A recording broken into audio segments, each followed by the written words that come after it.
നമുക്കറിയാം സ്കൂൾ കലോത്സവങ്ങളെ ഏത് കാലത്ത് വെച്ച് നോക്കിയാലും വളരെ വർണ്ണാഭമായി ഒക്കെ അത് സംഘടിപ്പിക്കും, മത്സരങ്ങളൊക്കെ നടക്കും. പക്ഷേ എപ്പോഴും ഉള്ള ഒരു പരാതി സമയക്രമം പാലിക്കുന്നില്ല, കുട്ടികൾ വലയുന്നു തുടങ്ങിയ പരാതികളാണ്. കഴിഞ്ഞ വർഷങ്ങളിലൊക്കെ അതൊക്കെ കുറയ്ക്കാനുള്ള പല വിധത്തിലുള്ള ഇടപെടലുകളൊക്കെ ഉണ്ടായിരുന്നു. അപ്പോൾ ഇത്തവണയും അത്തരം ശ്രമങ്ങളുണ്ടോ? സമയക്രമം പാലിക്കുക, കുട്ടികളുടെ ബുദ്ധിമുട്ട് ഒഴിവാക്കുക, അതിനുള്ള എന്തൊക്കെ ക്രമീകരണങ്ങൾ, എന്തൊക്കെ തയ്യാറെടുപ്പുകളാണ് ഇത്തവണ ഉള്ളത്?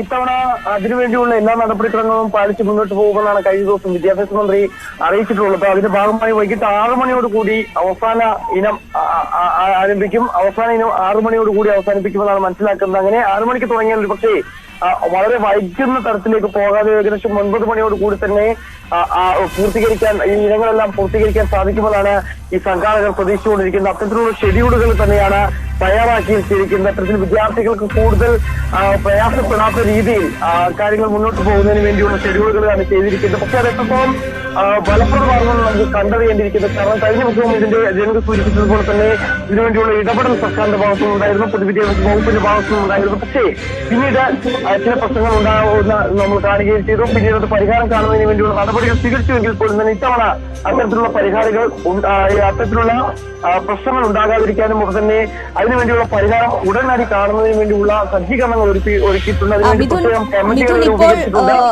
മറ്റൊരു കലാരൂപമാണ് അരങ്ങേറുന്നത്. സ്വാഗതഗാനമാണോ? ഉദ്ഘാടന ചടങ്ങുകൾ ആരംഭിക്കുകയാണോ? തീർച്ചയായും ഉദ്ഘാടന ചടങ്ങുകൾ ആരംഭിക്കുകയാണ്. അതിന് മുന്നോടിയായിട്ടുള്ള ആശാസനത്തിന്റെ നൃത്തച്ചുവടുകൾ ഉണ്ടാകുമെന്ന് നേരത്തെ തന്നെ അറിയിച്ചതാണ്. അത് നേരത്തെ തന്നെ ഷെഡ്യൂൾ ചെയ്ത പ്രകാരം ഉള്ളത് തന്നെയാണ്. അതാണ് അല്പസമയത്തിനകം തന്നെ വേദിയിലേക്ക് കടന്നു വരാൻ പോകുന്നത്. അതിനുശേഷം മുഖ്യമന്ത്രി ഉദ്ഘാടന ചടങ്ങുകളുമായി ബന്ധപ്പെട്ട ഉദ്ഘാടനം ഔദ്യോഗികമായി നിർവഹിക്കുകയും ചെയ്യും. ആ നടപടികളിലേക്കാണ് ഇപ്പോൾ കടന്നിരിക്കുന്നത്. ശരി.